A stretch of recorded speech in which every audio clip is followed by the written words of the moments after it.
سورہ اعراف کی آیت نمبر 65 ہے۔ اعوذ باللہ من الشیطان الرجیم، بسم اللہ الرحمن الرحیم۔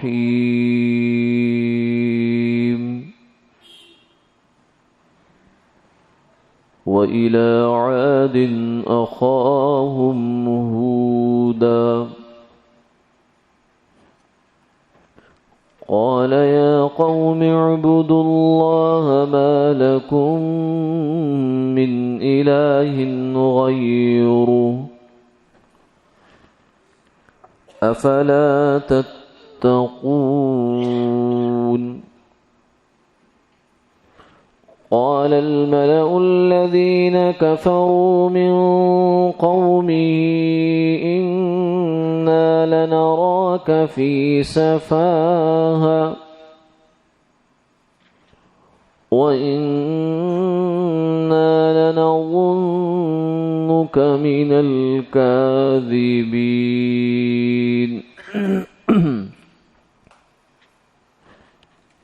قال يا قوم ليس بي سفاهة ولكني رسول من رب العالمين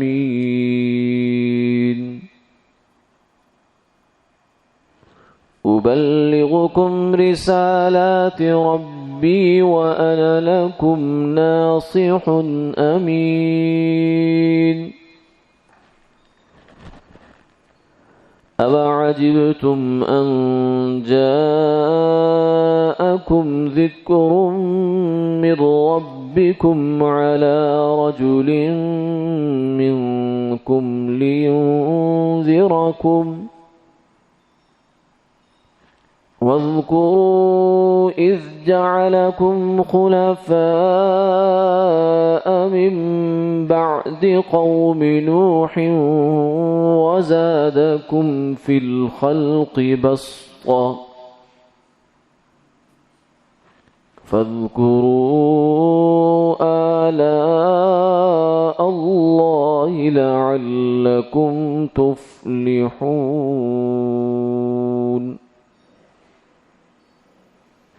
قالوا أجئتنا لنعبد الله وحده ونذر ما كان يعبد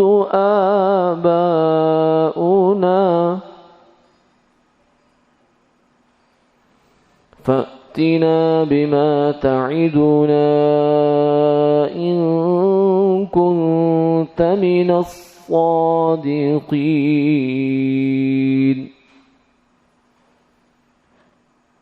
قال قد وقع عليكم من ربكم رجس وغضب أتجادلونني في أسماء سميتموها أنتم وآباؤكم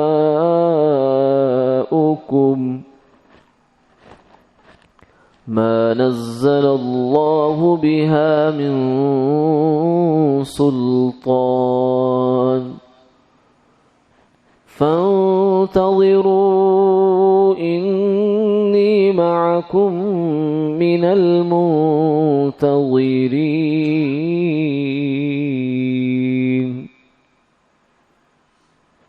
فأنجيناه والذين معه برحمة منا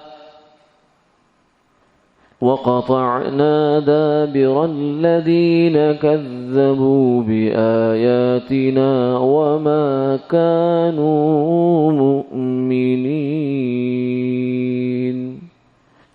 صدق الله العظيم۔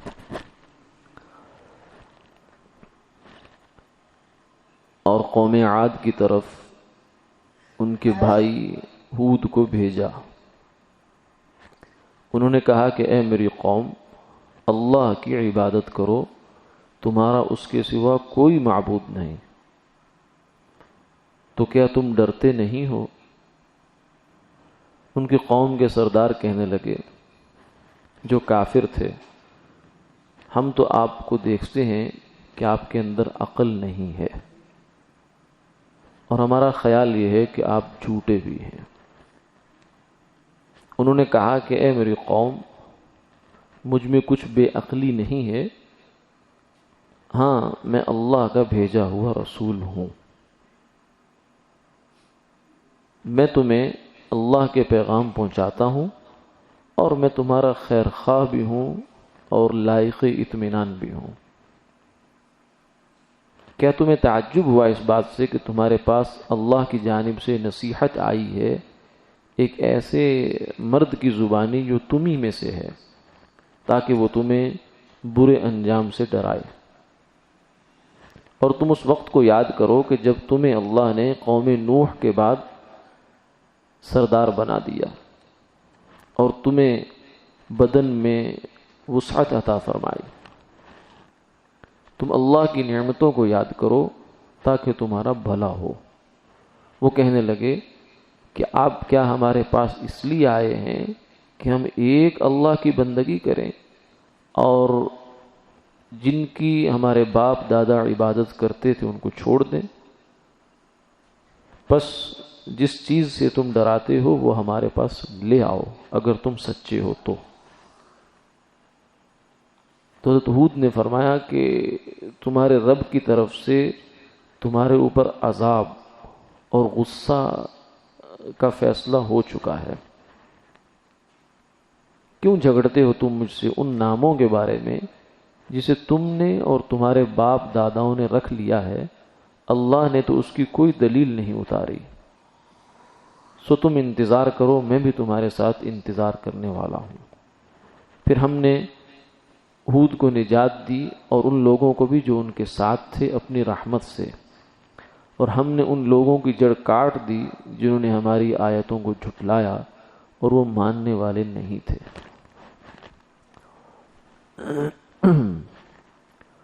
نوح علیہ السلام کے قصے کے بعد ان آیات میں اس کے بعد آنے والی ایک قوم کا تذکرہ ہے جسے قوم عاد کہا جاتا ہے۔ قوم عاد اور نوح علیہ السلام کے درمیان 5 نسلوں کا فاصلہ ہے۔ اب یہ دورانیہ کتنا بنتا ہے اللہ بہتر جانتے ہیں، کیونکہ اس زمانے میں لوگوں کی عمریں بہت زیادہ ہوتی تھی۔ نوح علیہ السلام کی خود عمر جو ہے وہ 950 سال ہے، لیکن اتنا ہے کہ یہ 5 نسلوں کے بعد آئے تھے، قوم عاد آئی تھی۔ ان کو قرآن پاک میں ارم ذات العماد کے نام سے بھی یاد کیا، اور قوم ثمود بھی پھر انہی کے ساتھ انہی کی آگے شاخ ہے۔ تو یہ قوم عاد مسلمانوں کی نسلیں چلتے چلتے چلتے پھر خراب ہو گئی، کیونکہ نوح علیہ السلام کے جو بیٹے سام تھے یہ ان کی نسل تھی۔ تو وقت گزرنے کے ساتھ ساتھ جیسے آدم علیہ السلام کے بعد نوح علیہ السلام کی قوم بت پرستی میں چلی گئی، شیطان نے ان کو بہکا دیا، ایسے ان کو بھی بہکا دیا تھا کہ یہ بت پرستی میں چلے گئے۔ وہی شرک جو نوح علیہ السلام کی قوم کرتی تھی اسی میں یہ بھی مبتلا ہو گئے، رفتہ رفتہ رفتہ ایک ایک درجہ درجہ اترتے اترتے اترتے شرک کے گڑھوں میں چلے گئے۔ اور ان کو اللہ تعالیٰ نے بہت وسعت بھی عطا فرمائی تھی، فراوانی تھی۔ یہ جو یمن کا موجودہ عمان اور یمن وغیرہ کا علاقہ ہے، یہ سارا علاقہ ان کے پاس تھا، اور یہ ایسا صحرا نہیں تھا جیسے آج کل ہے، بلکہ بہت سرسبز و شاداب تھا، بہت باغات، بہت کھیت، بہت زراعت، سب کچھ ان کے پاس تھی۔ بڑے بڑے محل بناتے تھے، بہت خوش عیشی کی زندگی جو گزر سکتی ہے وہ گزار رہے تھے، لیکن ساتھ میں شرک میں مبتلا تھے۔ تو اللہ تعالیٰ نے انہی میں سے حضرت ہود علیہ السلام کو پیغمبر بنا کر بھیجا۔ انہوں نے ان کو صاف لفظوں میں دعوت دی کہ دیکھو اللہ ایک ہی ہے، جو تمہارا معبود ہے لا الہ الا اللہ، معبود عبادت کا حقدار صرف اللہ ہے اور اس کے علاوہ کوئی عبادت کے لائق نہیں ہے، اور تم اگر اس کے علاوہ کی عبادت کر رہے ہو، بتوں کو پوج رہے ہو، تو تمہیں اللہ کے عذاب سے پکڑ سے ڈرنا چاہیے، کیونکہ ابھی تو زیادہ وقت نہیں گزرا، 5 نسلیں گزری ہیں، پیچھے نوح علیہ السلام کا عذاب آ چکا ہے، تمہیں اس کا خوف نہیں آتا؟ کہ جس چیز نے ان کو مروایا تم بھی اسی میں پڑ رہے ہو. لیکن ان کی بات جیسا کہ وتیرہ تھا کہ ان کے بڑے سرداروں نے کہا کہ ہم تمہاری بات نہیں مانتے. نہ صرف یہ کہ بات نہیں مانتے بلکہ ہمیں تو تمہارے دماغ میں خلل لگتا ہے. نعوذ باللہ تم پاگل ہو. نبی کو کہا جا رہا ہے یہ, اور تم جھوٹے بھی ہو, بے عقل بھی ہو, جھوٹے بھی ہو. یعنی جو بڑی سے بڑی کسی انسان کے لیے توہین کا اور بے ادبی کا, بے احترامی کا, انسلٹ کا جو جملہ ہو سکتا ہے وہ بولا. لیکن پیغمبر کا جو جواب ہے وہ کیا ہے؟ یا قوم لیس بی سفاہہ, اے میری قوم میرے اندر بے عقلی نہیں ہے. یعنی یہ نہیں کہا کہ تم پاگل, تمہارے باپ پاگل, تمہارے دادا پاگل, تمہارے خاندان پاگل, یہ نہیں. کیونکہ انبیاء علیہ الصلوۃ والسلام کو اللہ تعالیٰ ایسے طریقے سے پیدا فرماتے ہیں کہ وہ اپنی ذات کے لیے انتقام نہیں لیتے. اپنی ذات کا غصہ ختم ہو جاتا ہے ان کے اندر سے. ہاں اللہ کے لیے ان کا سب کچھ ہوتا ہے, جینا, مرنا, اٹھنا, بیٹھنا, کھانا, پینا. ان صلاتی و نسکی و محیای و مماتی للہ رب العالمین. اس لیے پیغمبر کو اپنی ذات کے اعتبار سے کبھی غصہ نہیں آتا. جسے ہم کہتے ہیں نا کہ سیلف ریسپیکٹ جسے ہم کہتے ہیں, وہ سیلف ریسپیکٹ پیغمبر اس طرح سے ان کے اندر نہیں ہوتی جن کو ہم کہتے ہیں. ہم تو اپنی ایگو اور انا کو بھی سیلف ریسپیکٹ بنا دیتے ہیں. ہوتی انا ہے ہماری, اس کی کوئی مجروح کر دے تو ہم کہتے ہیں نہیں یہ بہت غلط کام ہو گیا ہمارے ساتھ.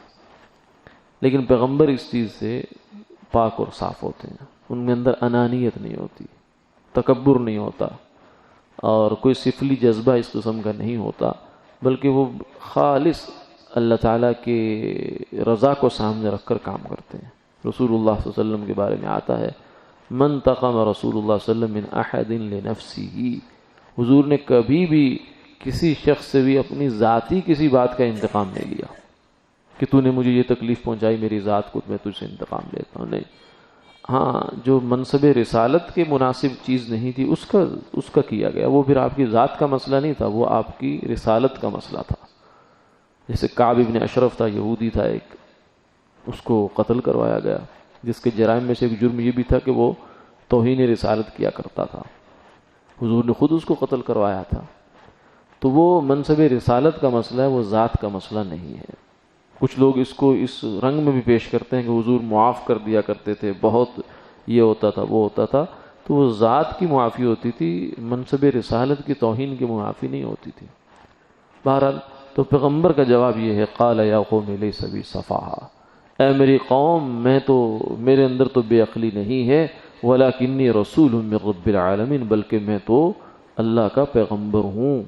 اور خدا کے پیغمبر کم عقل نہیں ہوا کرتے, بلکہ عقل ان پہ ختم ہوتی ہے. یعنی وہ سب سے عقل مند انسان ہوتے ہیں. کائنات میں سب سے زیادہ جو عقل مند انسان ہے وہ اللہ کے پیغمبر ہیں. پھر فرمایا کہ میرا مقصد یہ ہے کہ میں تمہیں اللہ کے پیغام تم تک پہنچا دوں. وَأَنَا لَكُمْ نَاصِحٌ أَمِينٌ. دو چیزیں پھر اپنی گنوائیں. ایک یہ ہے کہ میں تمہارا خیر خواہ ہوں, میں تم سے کچھ نہیں مانگتا, لا اسألکم علیہ اجرا, اور امین بھی ہوں, مجھے سب پتا ہے تمہاری خیر کس میں ہے, بھلائی کس میں ہے, اور مجھے علم بھی ہے, مجھے اللہ تعالیٰ نے سمجھا بھی دیا ہے. اس لیے تم میرے پیچھے چل پڑو تو تمہیں ہمیشہ ہمیشہ کی کامیابی مل جائے گی, ورنہ ابد الآباد کا خسارہ ہے, گھاٹا ہے جو تمہارا انتظار کر رہا ہے. پھر آگے انہوں نے بھی یہی اسی قسم کا سوال دہرایا جو نوح علیہ السلام کی قوم نے کیا تھا کہ یہ پیغمبری تمہیں کیوں مل گئی؟ ایک انسان جو ہے ہم میں سے آج اٹھ کر کہتا ہے کہ میں پیغمبر ہو گیا ہوں, یہ کیسے ہو سکتا ہے؟ اس کو فرمایا اَوَعَجِبْتُمْ, کیا تمہیں یہ بات تعجب میں ڈال رہی ہے کہ ایک مرد تمہیں میں سے اللہ تعالیٰ نے اس کو اپنے منصب رسالت کے لیے منتخب کر لیا ہے. اللہ یجتبی الیہ من یشاء, اللہ جس کو چاہے منتخب کرے. اللہ اعلم حیث یجعل رسالتہ, اللہ جہاں اپنے منصب رسالت کی ذمہ داری رکھتے ہیں اس کو خوب جانتے ہیں. ہر ایرے غیرے کو یہ ذمہ داری نہیں دی جاتی. لینذرکم, میرا مقصد یہ ہے کہ میں تمہیں ڈراؤں. واذکروا, فرمایا کہ پھر اللہ کی نعمتیں تو یاد کرو, تمہیں اللہ نے کیا نہیں دیا. سب سے پہلے تو یہ ہے کہ نوح علیہ السلام کی جو نسل ہے اس کے اندر تمہیں ایک نمایاں مقام عطا فرمایا, تمہیں سرداری بخشی ہے, اور تمہیں پھر جسمانی طاقت بھی بہت بخشی ہے۔ یہ جو قوم عاد تھی یہ اپنے طاقت کے نشے میں مست ہو گئی اور یہ کہنے لگے من اشد منا قوہ، کہ ہم سے زیادہ طاقتور کون ہے۔ بعض حکایات میں یہ بات آتی ہے، روایات میں، کہ یہ لوگ اتنے طاقتور تھے کہ درخت کو پکڑ کر جڑ سے اکھاڑ دیا کرتے تھے۔ جیسے ہم لوگ چھوٹا سا پودا ہوتا ہے کوئی، اس کو پکڑ کر کھینچ دیتا ہے زمین سے، اتنی طاقت ان کو اللہ نے عطا فرمائی تھی۔ اسی طاقت نے ان کو الٹا کر دیا۔ حالانکہ حق تو یہ تھا کہ اس طاقت کو اللہ کے رضا میں اور اس کی منشا میں استعمال کیا جاتا، دین کو پھیلانے کے لیے، دین کو دنیا میں غالب کرنے کے لیے، اللہ کے کلمے کو بلند کرنے کے لیے استعمال کیا جاتا، لیکن انہوں نے اس کو الٹا کر دیا، بلکہ چیلنج کرنے لگے من اشد منا قوہ، ہم تو سپر پاور ہیں۔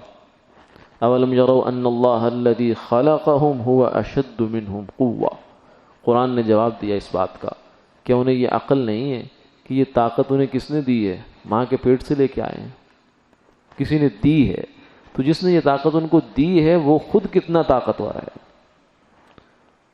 اصل طاقت تو اس کے پاس ہے، خزانے تو اس کے پاس ہیں۔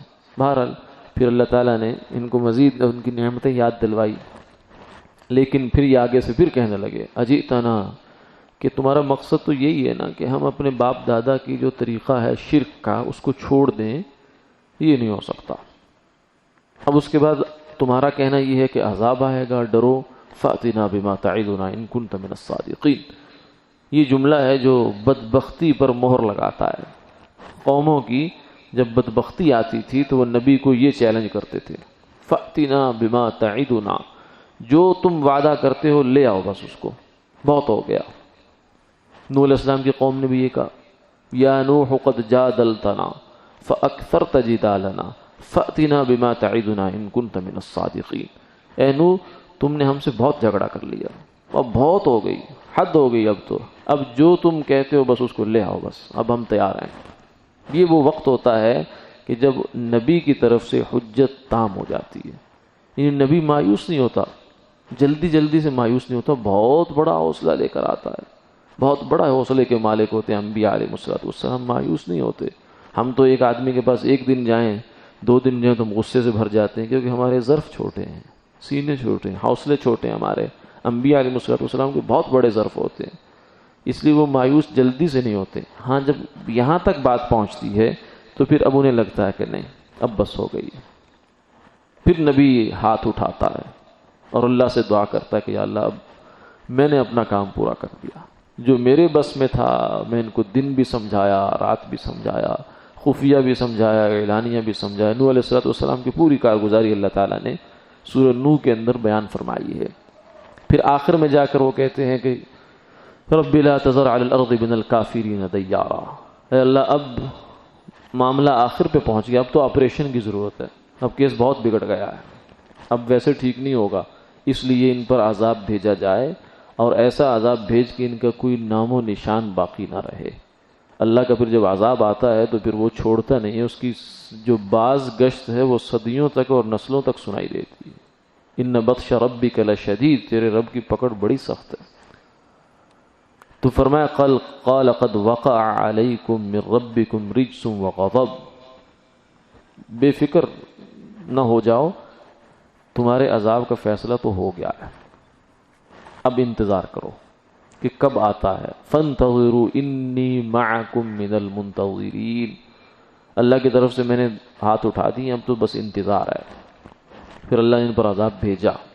پہلے ان کو جھنجھوڑنے کے لیے، متوجہ کرنے کے لیے عذاب یہ آیا کہ 3 سال تک ان کے قوم پر قحط آ گیا، شدید قسم کا، بارش بند، باغات خشک ہو گئے، کھیتیاں جو ہے وہ خشک ہو گئی، کھڑی کھڑی ختم ہو گئی، لیکن بارش کا قطرہ نہیں برس رہا تھا۔ لیکن اس سے بھی ان کو نصیحت حاصل نہیں ہوئی، پھر بھی اڑے رہے اپنی بات پر۔ پھر یہ ہوا کہ اللہ تعالیٰ نے ان پر ہوا کا عذاب بھیجا، ایسی تیز ہوا آئی کہ جو ان کو پکڑ کے اوپر لے جاتی تھی، پھر اوپر سے لا کر نیچے مارتی تھی، ان کی چیزیں بھی، ان کے مکانات بھی، ان کے اشیاء بھی، اور ان کو خود افراد بھی ان کو۔ اور 8 دن تک، تقریباً 7-8 راتوں تک وہ ہوا مسلسل چلتی رہی اور ان کو پٹکتی رہی۔ اور اس دوران حضرت ہود علیہ السلام اپنے ساتھیوں کو لے کر ایک مکان میں، جھونپڑا نما مکان تھا، بہت بہت زیادہ مضبوط نہیں تھا. ان کے جو محلات تھے وہ تو بہت زیادہ مضبوط تھے، سپر پاور کے محلات تھے، لیکن وہاں سب کو ہوا نے پٹخا ہے. لیکن اس مکان میں جو ہوا داخل ہوتی تھی بالکل نارمل انداز میں، وہی ہوا جو ان کو پٹخ پٹخ کے آتی تھی، اللہ کے دشمنوں پر عذاب بن کے آتی تھی، تو وہ یہاں ان کے پاس اللہ کی رحمت بن کے آتی تھی. وہی ہوا ہے. امر ربی جب اس کو زحمت بننے کا ہے، عذاب بننے کا، تو عذاب بن جاتی ہے. وہی ہوا اس کو اللہ رحمت بناتے تو رحمت بن جاتی ہے. تو سب کچھ اس کے امر کے تابع ہے. اس لیے فرمایا فَأَنْجَيْنَاهُ، ہود کو ہم نے نجات دی، وَالَّذِينَ مَعَهُ بِرَحْمَةٍ مِّنَّا، اپنی رحمت کے ساتھ، اور ان کی ہم نے جڑ کاٹ ڈالی. إِنَّهُمْ وَقَطَعْنَا دَابِرَ الَّذِينَ كَذَّبُوا بِآيَاتِنَا، جو ہماری نشانیوں کو جھٹلاتے تھے. ہم نے کتنی نشانیاں بھیجی تھی کہ دیکھو ہماری قدرت میں سب کچھ ہے، قوم نوح کے ساتھ ہم یہ کر چکے ہیں، اب تمہارے ساتھ بھی ہو سکتا ہے. لیکن انسان جب طاقت کے نشے میں، خواہش کے نشے میں، اقتدار کے نشے میں، مال کے نشے میں، یہ مختلف نشے ہوتے ہیں، جب گناہوں کے نشے میں انسان مست ہو جاتا ہے تو پھر کہتا ہے کر لو جو کرنا. جیسے کوئی آدمی کسی بادشاہ کے سامنے چلا جائے، اس نے ٹن ہو، شراب پی رکھی ہو، تو اس وقت اسے ہوش نہیں ہوتی کہ میں کیا کر رہا ہوں، لیکن اسے کیا خبر کہ کیا ہونے جا رہا ہے اور کون اس کے ساتھ کیا کر سکتا ہے. وہ تو جب اس کو ہوش آتی ہے تو پھر پتہ چلتا ہے، لیکن جب ہوش آتی ہے تو پھر وقت گزر چکا ہوتا ہے. وَقَطَعْنَا دَابِرَ الَّذِينَ كَذَّبُوا بِآيَاتِنَا، ہماری آیتوں کو جھٹلانے والوں کی ہم نے جڑ کاٹی ہے. اللہ کا عذاب پھر معمولی نہیں ہوتا. وَمَا كَانُوا مُؤْمِنِينَ، اور اصل بات یہ تھی کہ انہوں نے مان کر نہیں دینا تھا، اس لیے اللہ نے ان کو دنیا سے صفا کر دیا. وَآخِرُ دَعْوَانَا الْحَمْدُ لِلَّهِ رَبِّ الْعَالَمِينَ.